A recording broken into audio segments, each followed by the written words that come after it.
on. I just don't give him my camera. I'm picking it on. Sorry about that.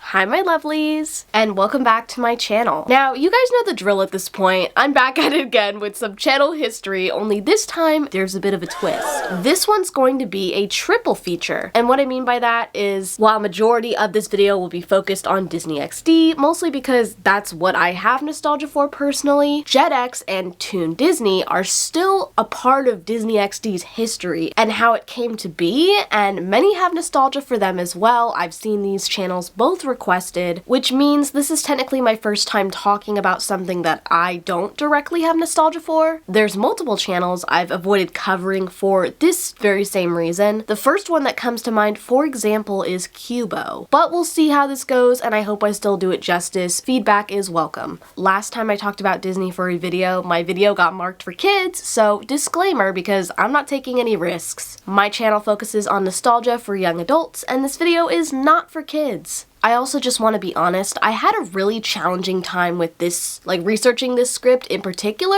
and I don't really know why. I feel like the format of this video is more opinion-based, I guess, than my other two, and less detailed in history, but maybe I'm just overthinking it. Without further ado though, let's get started. The story of Jetix and/or Disney XD actually starts back in 1998 with a channel called Toon Disney. Toon Disney was launched in honor of Disney's 15th anniversary on April 18th. It launched to nearly 5 million subscribers through DirecTV, Marcus Cable, and direct broadcast satellite service EchoStar. But in the coming months, Toon Disney would be added to the expanding basic cable lineups, which got their audience to roughly around 6 million subscribers. Like the name implies, Toon Disney was a 24-hour animation channel. As Disney began to lean into more original live-action content over the years, which would end up obviously paying off, it seemed like they didn't want to flood the channel with animation despite having so much in their catalog, so that's where Toon Disney came in. The channel would launch alongside a new programming block called The Magical World of Toons, which aired shorts, specials, and features produced in the last 7 decades. Disney's library also had around 2,000 series episodes, so they most definitely had more than enough content to warrant a second channel. By September of 2000, the channel was expected to hit 20 million subscribers and would start showing advertising, which is similar to the path that Disney Channel had right in the beginning as well, although I'm a little unclear if it was before Disney Channel did that or after Disney Channel. The rest of the programming blocks though were things like Princess Power Hour, which was a character-focused block on just Ariel and Jasmine, I believe. There was Chillin' with the Villains and Hanging with the Heroes that similarly focused on those two tropes, airing content related to infamous villains and your favorite heroes specifically. And of course, you best believe that Toon Disney had a separate block for movies. Known as Toon Disney's Big Movie Show, this block started in 2005 and played movies during the evenings. This movie block lasted the longest, although it was replacing Double Feature Friday, which played 2 movies back-to-back every Friday until 2004. But the most popular and well-known block throughout the short time that Toon Disney was around, by far, was Jetix. See, in 2001, Disney decided to purchase Fox Family. This granted them control of all the Fox channels, Fox Kids, Fox Family, and the international channels. But they also gained ownership over the Subin Entertainment Library, which had 6,500 episodes of children's programming. After making this purchase, Fox Family was rebranded to ABC Family, while Fox Kids would stay intact internationally for a couple more years. But since they weren't associated with Fox anymore, that wasn't a very realistic choice going forward in the long run. So Disney and the international Fox Kids channels ended up teaming up and coming up with Jetix. This was in part because they had already launched a action-adventure programming block on ABC Family, but they didn't have any branding or a name for it yet. So to sum it up, in the US, this programming block aired on both ABC Family and Toon Disney rather than becoming its own channel. And content that used to air on Fox Kids would find its home home through Jetix. Fun fact about the name Jetix, it actually came from children's focus groups. Disney had decided to conduct some international research and found that many children picked the name as an implied action or adventure. I assume out of multiple names they had come up with to kind of try and encapsulate that vibe, because that was the goal here, to pick a name that not only implied that, but was able to be used more internationally. Unlike other channels where things needed to be sometimes shift and tweaked due to the region, Jetix had ambiguity. As you probably assumed from the context I just gave you, Jetix was in fact an adventure and or action related programming block which officially launched on Valentine's Day of 2004. Something really unique, especially for the time, was Jetix launched alongside something called Jetix Cards Live, which has been described as the world's first trading card game that is played concurrently on TV and online. Upon registering at jetix.tv, users receive a virtual pack of 40 Jetix cards, each highlighting characters and elements of the shows. Users can then log each day to receive a booster pack of virtual cards, which can be collected in a customized online album. As additional cards are collected, users can better their chance at getting a high score in the live game against the Jetix Master, who plays one of his cards online and one of his cards on TV. Users can also answer watch and unlock questions to unlock and play more cards from their collection. Following this, throughout the years of 2004 to 2005, Fox Kids channels internationally would slowly but surely all transition into Jetix, unlike the US where it remained a programming block. The German channel would be the last to complete this transition in June of 2005. However, Fox Kids had a sister channel of sorts to a small select few regions, which was known as Fox Kids Play. Fox Kids Play remained until early 2005, when it was then rebranded to Jetix Play. And the purpose of this channel was a little unclear to me. From what I could find, it said that it was similar to something like Noggin or Sprout, where it catered to a younger preschool audience, but I also see that it just served as simply a sister channel for Jetix. So if you grew up and you've watched Jetix Play, I'd love to know what it was all about. But when talking about Jetix, you're probably wondering, well, what did the programming look like? Well, the Jetix brand brought together a lot of different people, so early on there were some co-productions with Europe, including Witch, Super Robot Monkey Team, Hyperforce Go,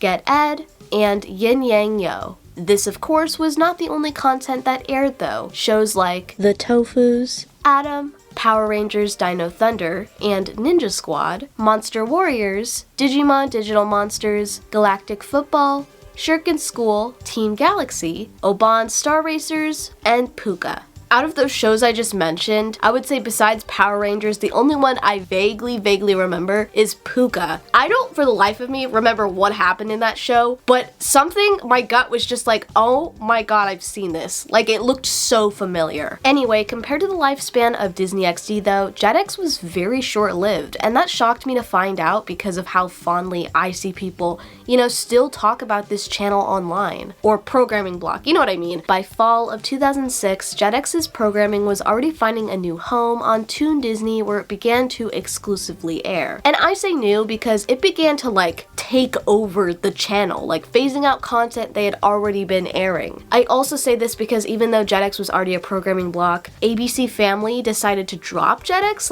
that block altogether. So this was exclusively a Toon Disney thing now, at least in the US. After this, Jetix would continue to air for the next 2 to 3 years with shows like Combo Niños, Monster Buster Club, and Power Rangers galore. We got Mystic Force, Operation Overdrive, and Jungle Fury. As someone who's never gone out of their way to watch Power Rangers, but has definitely seen a select few episodes on and off throughout their childhood, I did not realize how many different TV shows they had. I thought it was all just one, and I don't mean that negatively. I honestly think it's really impressive how many they have. But Jetix, despite the action-adventure appeal maybe still being somewhat of a boy version of Disney Channel, it wasn't quite like that in my eyes. The catalog was very unique with a ton of international shows. Specifically, there were a lot of East Asian shows and European shows, and just looking at old commercial promo bumpers, it's clear to me why it would have stood out and stuck with so many people despite its short run. You know when you can't remember where something came from and it bugs you so much that it sticks with you for the rest of your life even though it's not really a significant childhood memory? Well, I have this fuzzy memory story of me being at a nail salon once with my mom, and I was waiting for her to finish getting her nails done, and I was watching whatever was on the TV there. I remember this was a channel I had never seen, and I wasn't familiar with the show, but I remember really enjoying it, and I think that's why it stuck with me. It was definitely an Asian show that I was watching, but I don't remember enough to know which one it was. Anyway, I remember trying to figure out what that channel was for years, but ultimately never did. All I really remembered were the vibrant colors in between the show of red and blue. And researching Jetix for this video made me make the connection that it was most likely Jetix that was playing on the TV in that nail salon. I wouldn't consider myself nostalgic for the channel still because all I have is one very grainy memory, but it was still cool because Jetix is something I've never looked into, and it's no wonder that I never made the connection. I finally got to solve this little mystery for myself that I've wondered for years and put two and two together. And I figured this out just by watching the bumpers. The bumpers in between shows took place in what's known as the world of Jetix. It's this like blue world. It's all blue tinted except for like a spear looking mascot. Though come to find out, his name is actually Jay, and he's known to viewers as the Jetix cat due to his pointy cat-like ears. Now, I just want, whoever wrote the description for this mascot on Fandom Wiki to know that I appreciate them because I laughed for probably a little too long at this. Jay, a well-mannered mascot, was born February 14th in Toon Nursery. As he developed new skills, improved his conduct, and became more sociable, he grew into a well-trained and smart character. Honestly, I wholeheartedly believe you. It doesn't matter that I learned about this mascot in 2024, I'll just take your word for it. Unfortunately, 2009 is the year where things come to an end though. On January 7th, it would be announced that Disney was launching a new channel called Disney XD on February 13th of 2009. Before its launch, Disney XD was described as a re-in-Christ Toon Disney, but also said to be mainly targeted at boys due to the high girl viewership with successful Disney Channel shows like Hannah Montana. Although, the description for the channel on the archive of the Disney General Entertainment Content Corporate does state, Disney XD is a basic cable channel and multi-platform brand showcasing a compelling mix of gaming and animated programming for kids 6 to 11, hyper-targeting boys while still including girls. But as someone who grew up with the channel, I fail to see where they still included girls. Did I actively watch Disney XD? Well, duh. But did I know I wasn't the target demographic? Yes, I was very self-aware, but tuned in anyways because, gender roles! Anyway, Disney XD would officially replace Toon Disney and/or Jetix on the 13th at midnight, with the Phineas and Ferb episode Dude, We're Getting the Band Back Together being the first thing to ever air on the channel, which is pretty iconic if you ask me. The first ever Disney XD original show, aka Aaron Stone, would premiere later that night at 7 p.m., though the show would only last 2 seasons, ending in the summer of 2010. Alongside it, 2 new animated shows, Kid vs. Kat and Jimmy Two Shoes, were included in the channel's initial lineup. Also, if you're wondering what the name, the meaning behind the name Disney XD is, there really is none. The XD was really only added for dramatic effect, I guess, to make the name look cooler, but the XD, from what I could find, is also said to stand for Extreme Digital. Early on, a lot of the content airing on Disney XD was animation due to the channel previously being Toon Disney, which is strange to look back on because so much of the channel's legacy is its live-action shows to me. I mean, we had Zeke and Luther, I'm in the Band, Para Kings, Kickin' It, Lab Rats, Crash and Bernstein, and Mighty Med. Shows that to me are arguably just as iconic as shows airing on the main channel. Some more than others, of course. But when it comes to animation, there was Kick Buttowski, Suburban Daredevil, Motor City, Tron Uprising, Randy Cunningham, 9th Grade Ninja, and Wander Over Yonder, which is my personal favorite. Also, I realize naming it here is a little out of place. I'm just saying shows in general that aired. Wander Over Yonder obviously came out a bit later, but it just has a special place in my heart. The other thing Disney Channel is really known for is DCOMs, aka Disney Channel Original Movies. So you may be wondering if Disney XD began to produce more boy-oriented DCOMs, and the answer for the most part is no. See, shortly after the channel officially launched, later in the year, on November 27th of 2009 to be specific, the first Disney XD original movie would be released, which was titled Skyrunners. When looking into this movie, something really cool to note is whatthe Workshop, I hope I'm saying that right, ended up designing the alien practical effects for the movie, because the plot of Skyrunners is this alien spaceship makes the main character appear older? It's a sci-fi movie, but anyway, point is, Weta Workshop is multiple Academy Award winning and has worked on films like Narnia, Lord of the Rings, King Kong, etc. So what happened? Well, despite the hype that I can only imagine was surrounding this movie before it aired, because I feel like that's how it always was when there was a new Disney Channel original movie, the next Disney XD original movie after this wouldn't air until 2014, aka Pants on Fire, which starred Bradley Stephen Perry as the main character. So it's clear things didn't go too well. I'm very curious to know how badly Skyrunners did, because I guarantee that's why they shifted their focus into producing more shows versus more movies. I wasn't able to find much other than a 33% on Rotten Tomatoes. Kind of tells us all we need to know. And the first review of the movie on Rotten Tomatoes says, and I quote, "Terrible. Just terrible. The visuals are ugly as fuck. TV movies may excuse bad CGI, but not ugly. The pacing is really bad, and the aliens look so ridiculous that it's really hard to take this serious." According to another review I found on Letterboxd, because I just wanted to see if this movie would even show up because I've never heard of it. The movie was apparently set up for a sequel, but that obviously never happened. Obviously I didn't watch it for this video because it's not, no one cares.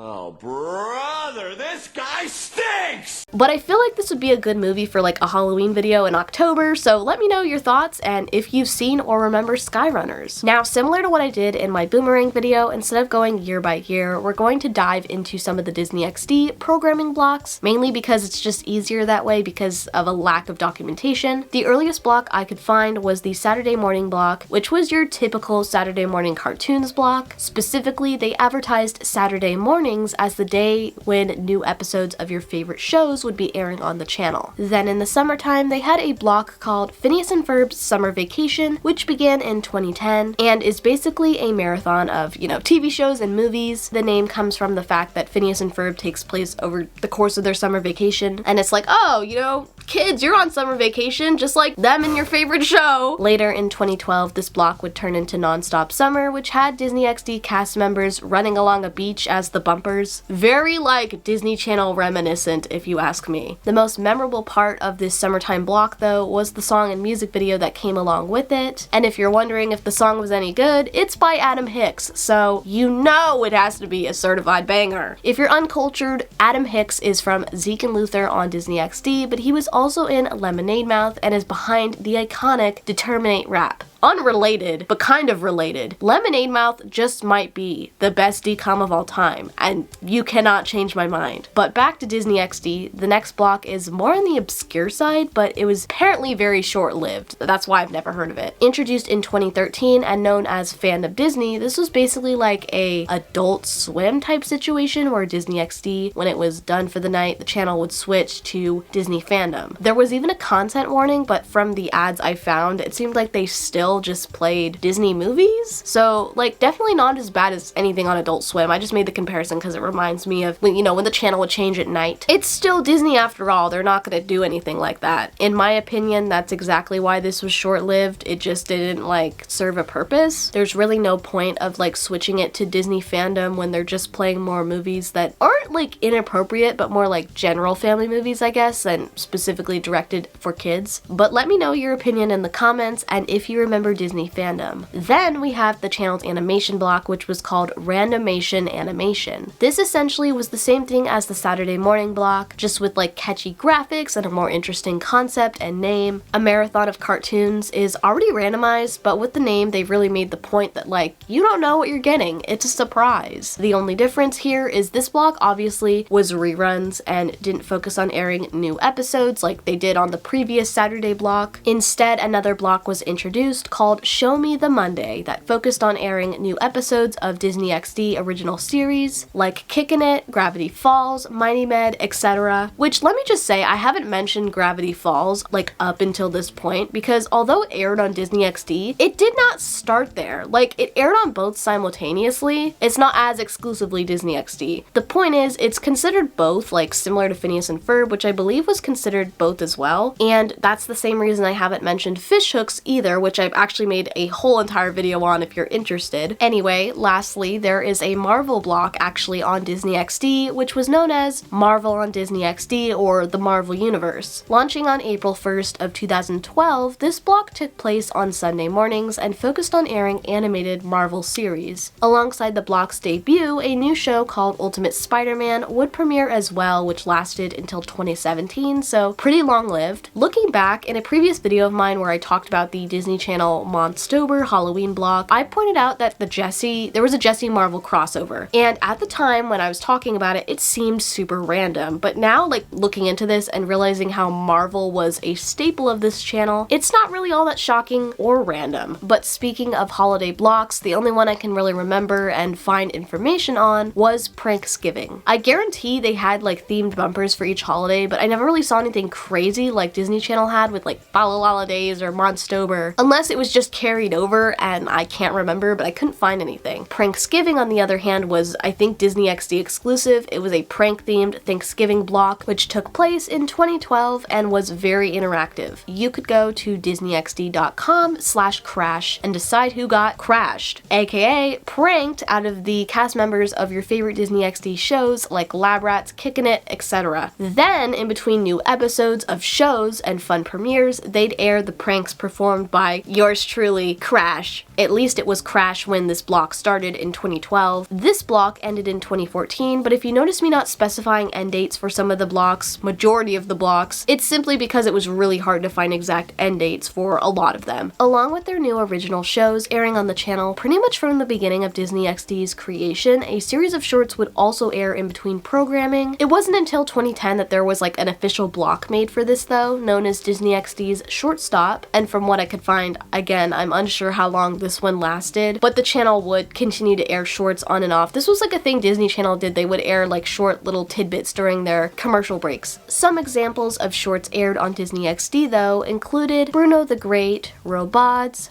Moises Rules, Next X, Shreducation, Team Smithereen, SportsCenter High Five, Gravity Falls Shorts, Future Worm Shorts, Two More Eggs, Wander Over Yonder shorts, and Guardians of the Galaxy shorts. Before we can move into more of a present-day Disney XD, I have two honorable mentions. The first of which is not a block, but similar to shorts, they would play in between programming. If you're familiar with Disney Channel, I think we all remember the block TTI, which stands for The Time That I. These were usually fabricated stories following real-life kids, but some starred familiar faces, including Zendaya, although she wasn't herself, she was Jasmine, and it was about the time she became a big sister. The most infamous one of these that comes to mind that's been memed a lot throughout the years is Bella Thorne's, where she tells her dyslexia story, but she's herself in this video. Well, Disney XD's equivalent to these kinds of things that played in between commercials was This Is My Life, which followed the very real lives that I can tell of your favorite cast members, only outside of the shows they were on, to get to know the actors better as people. The running theme with these was they usually showcased hobbies that they had outside of acting, like sports or activities, and they even showed some of their family. Disney ended up doing something similar eventually. I specifically remember one about Dove Cameron where we got to know her, but I couldn't figure out if that became a series, like as Disney progressed, or if that was in promotion of Liv and Maddie somehow, because that show is more recent. I mean, it started in 2013, but it ended in 2017, so it's recent looking back on shows from my childhood that ended a lot earlier. But some of the people this series of people's profiles followed included Olivia Holt, Leo Howard, Billy Unger, Terrell Jackson Williams, Kelly Bergland, and more. The second honorable mention I have is a Disney fandom-esque programming block called DXP. DXP was a gaming-focused programming block that took over the channel from 9 p.m. to 3 a.m.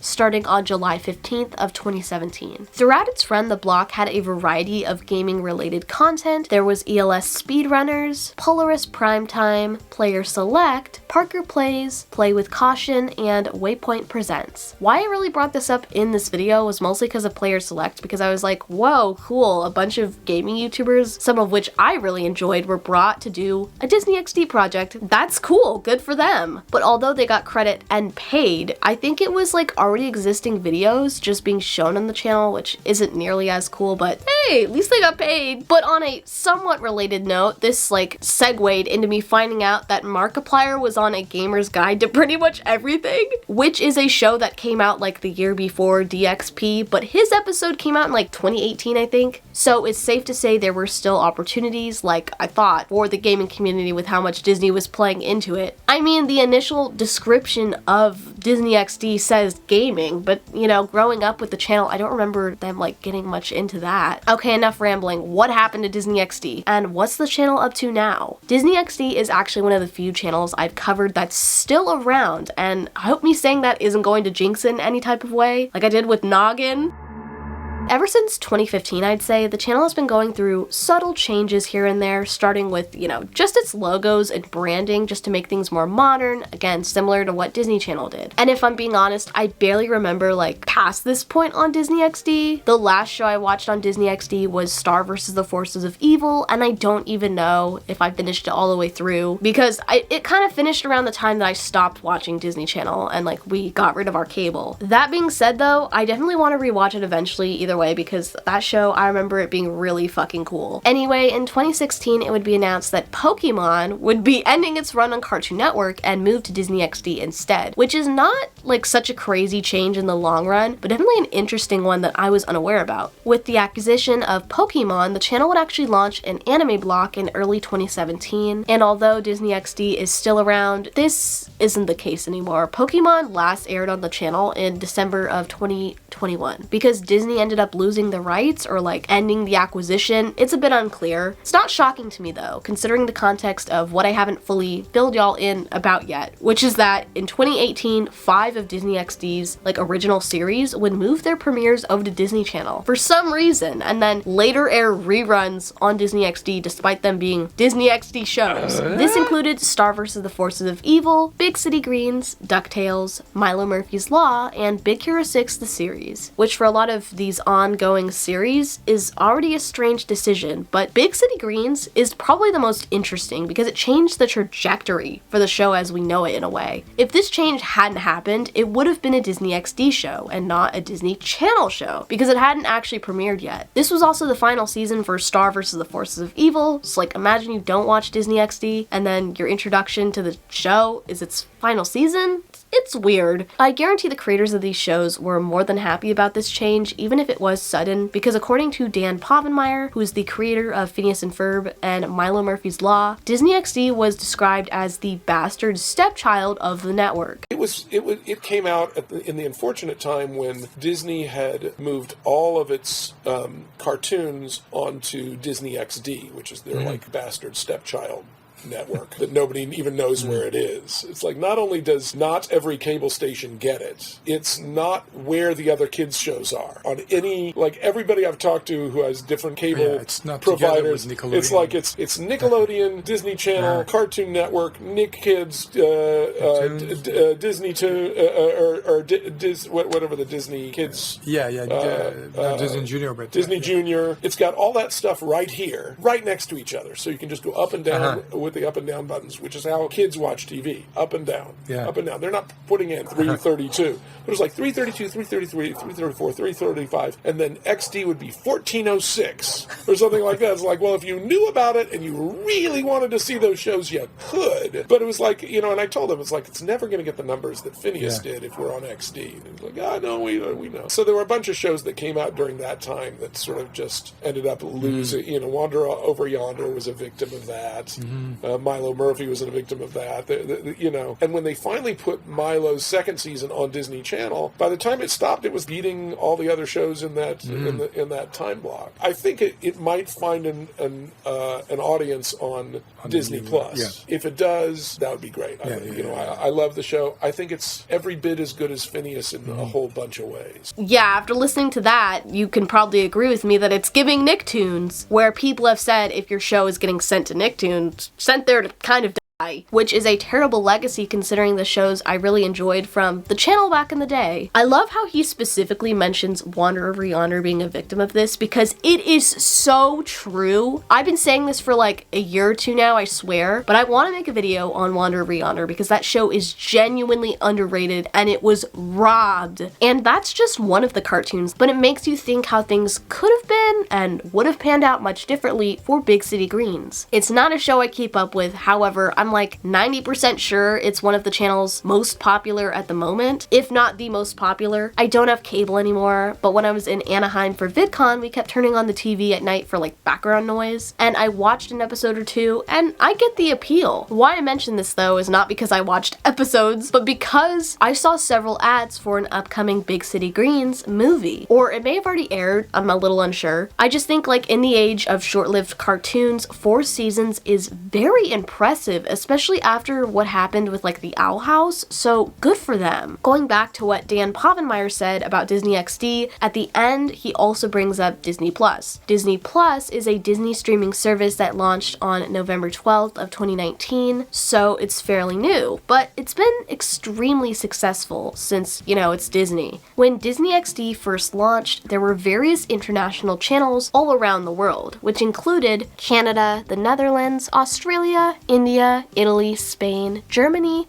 the United Kingdom, France, Scandinavia, South Asia, Japan, Greece, and Latin America. But as of 2024, when Disney XD celebrated its 15th birthday, the channel is only available in like 4 countries: the United States, Canada, the Netherlands, and Poland. It's technically 3 if you consider the fact that the Netherlands they share an airtime with another TV, Veronica TV, while the rest are their own channels. And this is why I mentioned Disney XD. I think it's a little obvious that it has had an impact on the channel, and probably Disney Channel too. Just not as bad obviously as Disney XD because it's less accessible. When looking at the dates of when the international Disney XD channels really started to shut down, it's mostly around the time frame of 2019 to 2020, with a handful also shutting down in 2021, and the most recent shutdown being Latin America in April of 2022. Despite this, I can really only hope that Disney XD will live on, although it has become a shell of what it once was, and the charm that drew so many to it has been slowly fading away. I mean, that last part is debatable. I haven't watched the channel in years, but I just kind of get that vibe from it. But that's pretty much all I have for today. Thank you guys so much for watching. Anyone who has watched Disney XD recently, I'd love to hear your opinions on the future direction of the channel and like what it's been up to. And let me know your thoughts on Toon Disney Jetix or Disney XD in the comments. This was probably my most challenging video like in this series because there was just so much, and 2 out of the 3 channels I wasn't around for, but hopefully I did it justice. But I felt like excluding them if I'm going to talk about, you know, the channel's history wouldn't make very much sense because they're still a part of Disney XD's history. But also, I can't lie, the post-VidCon depression was hitting me like a semi-truck. Shout out to everyone who said hi. I got recognized at least like around 20 times. It was insane. Someone even gave me a bracelet at the Trilogy tour, and I'm so honored still. As always, shout out to my Patreon members as well. I'm so grateful for your support. And my next video is hopefully going to be about Crashbox, although that could take a while, so I might try to get a smaller video out in between. We'll see. Updates are always on the community tab and my Instagram. Other than that though, I will see you guys in the next one.